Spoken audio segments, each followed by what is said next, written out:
और अब सीधा रुक करते हैं, इस वक्त प्रेस कॉन्फ्रेंस कर रहे हैं बीजेपी प्रवक्ता सुधांशु त्रिवेदी। आतंकियों के ऊपर कार्रवाई हो, जबकि हमारी सरकार ने आतंकियों पर ही कार्रवाई की, उनमें से एक ने भी नहीं बोला कि पश्चिम बंगाल के मुर्शिदाबाद में किसी भी विषय को लेकर आपको आपत्ति है तो हिंदुओं के ऊपर हिंसा करने की क्या जरूरत है। हरगोविंद दास और चंदन दास पिता पुत्र की मृत्यु पर किसी ने एक शब्द भी नहीं बोला। वही लोग अचानक ऑपरेशन सिंदूर के बाद पाकिस्तान के प्रति सहानुभूति दिखाते हुए नजर आने लगे।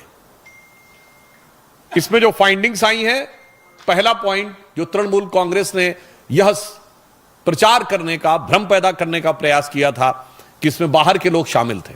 उनके कुछ सांसदों ने दूसरे राज्यों के लोगों का नाम लिया था, विशेषकर उत्तर प्रदेश बिहार का नाम लिया था, जो सरासर अनुचित है।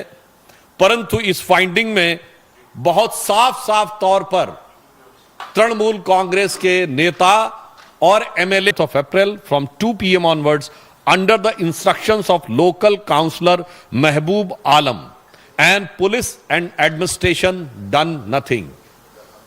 तो ममता जी, ये तो आपकी पार्टी के बहुत महबूब नजर आ रहे हैं, आपकी पार्टी के बड़े प्रिय नजर आ रहे हैं।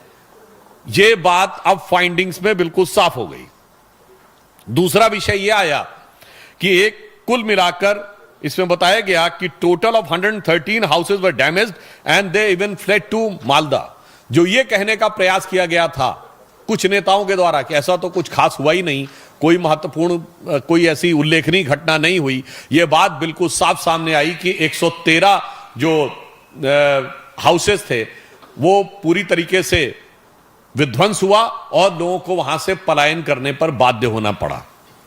इसी के साथ साथ यह भी बात सामने आई कि पुलिस ने कई मौकों के ऊपर जो उनकी प्रोसीडिंग्स में, और ये जो तृणमूल कांग्रेस के नेता का नाम ये पेज नंबर 5 के ऊपर अपनी फाइंडिंग्स में लिखा हुआ है।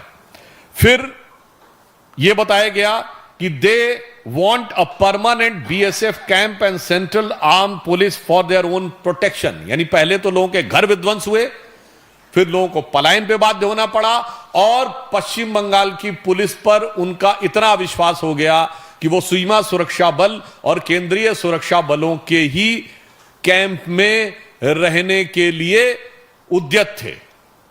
यह साफ दर्शाता, और आगे लिखा है, the West Bengal police did not respond at the village of Bedbona called at 4 PM on Friday and 4 PM of Saturday, but police did not pick up the call। यानी गांव के लोगों ने जब उनको मदद की गुहार लगाई, पुलिस ने कुछ नहीं किया। और कितनी गंभीर बात है कि पुलिस का फोन न पिकअप हो ऐसे समय में, जबकि वहां दंगे या सुनियोजित हिंदुओं को टारगेट करते हुए आतंकी शैली में दंगे किए जा रहे हों, तब अगर पुलिस नहीं उठाती है तो यह एक बड़ा गंभीर तथ्य है जो प्रकाश में आया है। और यह भी बात सामने आई है कि residents of Shamsherganj, Hijaltala, Shulutala, Digri, they came masking up their faces.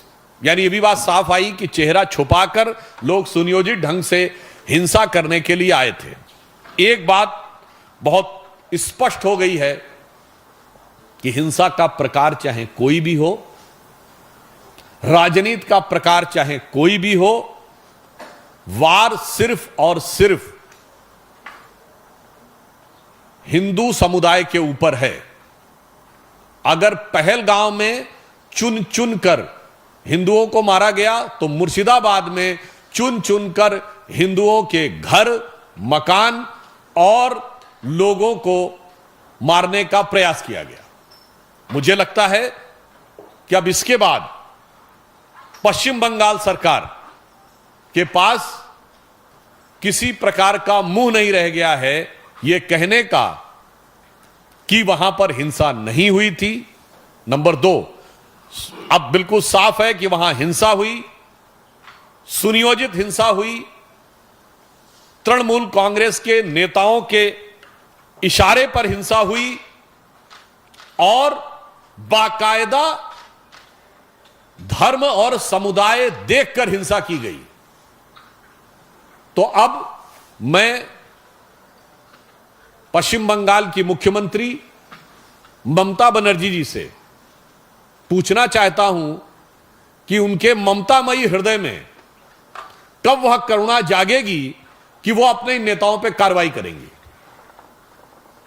हम भारतीय जनता पार्टी की तरफ से स्पष्ट रूप से पूछना चाहते हैं कि न्यायालय के द्वारा गठित एसआईटी में यह तथ्य आने के बाद तृणमूल कांग्रेस के नेताओं पर ममता बनर्जी जी कब कार्रवाई करेंगी और अपने नेताओं के अपमानजनक और मारे गए लोगों का उपहास उड़ाने वाले बयानों के लिए कब माफी मांगेंगी। धन्यवाद। मित्रों, प्रश्न सादर आमंत्रित है। सबसे पहले प्रज्ञा। Sir, additional Solicitor General Mr. S.V. Raju, who was also representing leading in Delhi court today, said that Sonia Gandhi and Rahul Gandhi, both who are accused in national harassment case, have enjoyed this 142 crores, which were proceeds of crime in the money laundering case. He also said that until ED attached these properties, they were enjoying these proceeds of crime. How do you see this particular submission by Additional Solicitor General? देखिए, this National Herald case has been a very peculiar case in the entire Indian history. Number one, it started in October 2013 by a PIL filed in Delhi High Court, much before Modi government came into power. Second, this is the only case in which Sri Rahul Gandhi ji and Srimati Sonia Gandhi ji has to take the bail. In the recent findings of ED, they have mentioned that वापस रुक करते हैं superfast खबरों का।